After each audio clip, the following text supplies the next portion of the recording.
Sixième méditation, méditation des pensées. Lorsque par les exercices corporels le contenu du mental s'apaise et que le bavardage intérieur se calme, nous devenons beaucoup plus conscients des pensées qui nous assaillent. Nous voudrions bien que le tumulte cesse, mais nous ne savons pas comment nous y prendre. Il faut alors entrer en soi-même et opérer un tri. Je m'assieds confortablement, mais sans m'adosser. Je peux mettre un coussin au niveau des lombaires. Je sens que ma nuque est attirée vers le ciel, les épaules sont détendues. Je respire calmement et lentement par le ventre.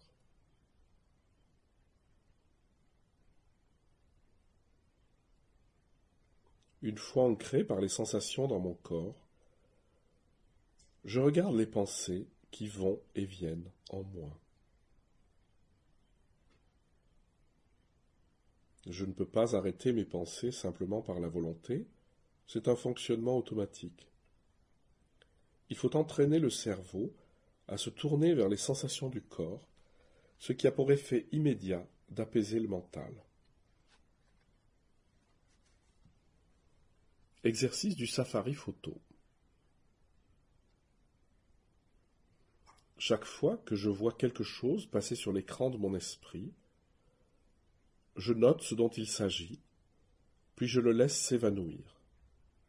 Cela peut être un souvenir, une idée, une pensée, une réflexion, une image, une émotion, un son.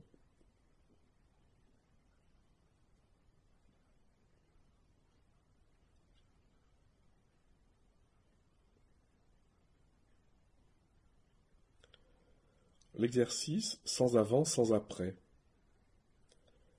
Je regarde les pensées qui passent sous l'angle de leur provenance. Viennent-elles de la mémoire, des souvenirs, ou vont-elles vers le futur, comme les projets? Les pensées qui viennent du passé, je les écarte de la main vers la gauche. Les pensées qui vont vers le futur, je les écarte de la main vers la droite.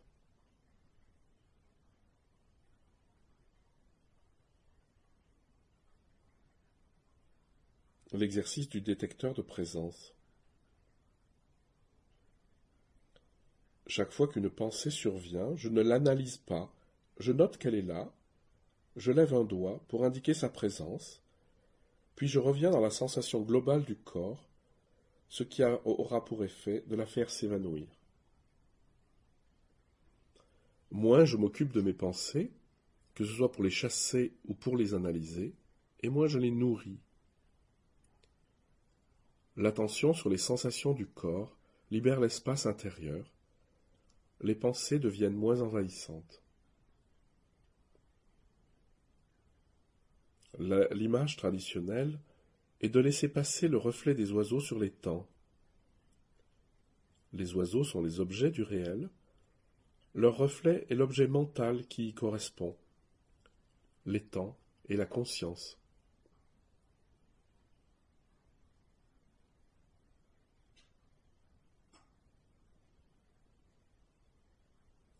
Les pensées sont de deux sortes. Il y a les pensées anarchiques.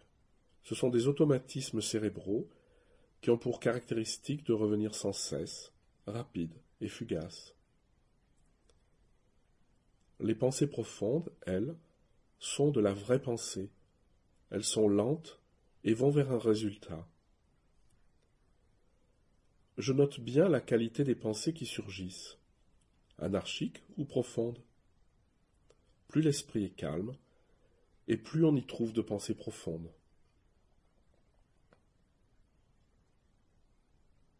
Après chaque exercice, j'observe mon activité mentale. Est-ce que le bavardage intérieur s'est calmé? Je profite de l'état dans lequel je suis.